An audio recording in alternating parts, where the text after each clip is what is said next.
What's the deal? It's your boy Finesse Hustle back with another installment of Hood Prison Stories. Hope everybody had a nice holiday. Wishing y'all a happy new year too on top of that. But before I get into it, I want to give a shout out to Hot Boy Jesse. Y'all go check his page out. He doing prison stories out of Louisiana. You did. So this Montana situation, I gets in there. I ain't never really seen none how they system work. It was just weird to me. So basically, you get sentenced in Montana. Say you get 5 years. If you only got 5 years or under, they send you straight back out to the streets to a halfway house. That was so weird to me out of all these states I've ever been to. And then on top of that, if you almost say you in prison, you get out on parole or whatever, or you on probation, and you violate, they arrest you just like anywhere in America. But you can bond out. It ain't too many places that I've been or know of. If somebody know, let me know.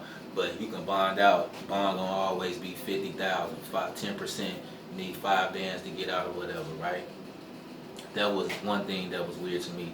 And then it was really no black people. And you know, shit, they stay cuffing us. But when I got in there, it was 4 of us. That's including me. And then probably about 2 weeks after I was in there, one by one, they started letting them go wherever they needed to go or bond out however they was doing it or whatever. So it was just a little weird to me because I'm used to jails being a certain way. And then, you know, nothing really happened. A lot of people did a lot of woofing behind doors that you don't know what cell it is. So when I came out, but it wasn't nothing really like straight up directed towards me, you know. And then another thing, when you come in most jails, you get patted down, strip searched and shit. All they do is hand you your jail clothes, take your street shit off, but you get to keep your shoes. So that's how a lot of the inmates was getting the drugs in. So they'll keep they drugs on the street, just like a little stash, just for jail purposes, in the tongue of they shoe. You know what I'm saying? A lot of people out there, that the oxys and shit, that's what's popping out there. So there's a lot of pills in there, a little tobacco, a little weed, but mainly pills, heroin, meth, you know, the hard shit. But these dudes actually, while they in the street committing their crimes and shit, they putting little shit to the side in their shoe though, just in case they go to jail. And then another thing that was just weird to me, how the inmates and the local inmates there and the guards or whatever, they was like this, buddy, you know, they knew each other from grade school and shit, was at the bar and shit. So a new dude might come in and the guard come and do his count. They and that bitch embracing each other, hugging and slapping fives and shaking hands and shit. He telling them about shit that happened at the bar and shit. So, you know, just with that type of element in there and me being up against all that, I just had to move correctly, you know, and properly in there.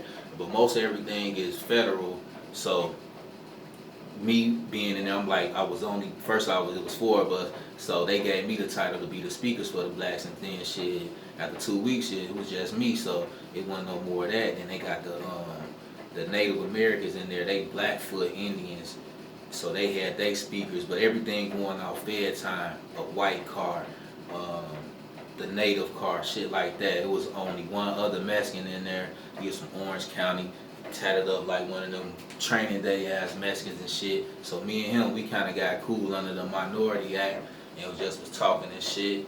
But it really wasn't too much. And then the visiting, you ain't even have to have a visiting list. So if a person wanted to come see you or whatever, all they had to do was know your name, and the visits rotate every 30 minutes. So you will get a visit for 30 minutes, and then that person, all they had to do was just go stand back in line all the way up through visiting hours. You know, most jails, you get you a visit, and then that shit, you done for the day, but that's how they shit ran or whatever.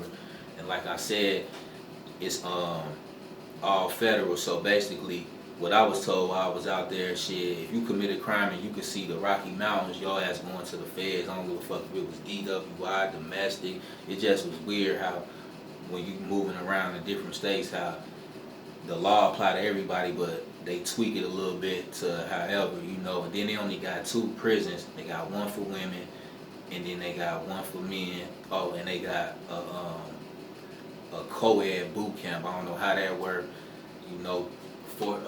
Fortunately, you know what I'm saying, I ain't have to go through that. I ended up was able to get out or whatever. But that was just like my little experience in Montana. And I ain't never been back since. Got the fuck on.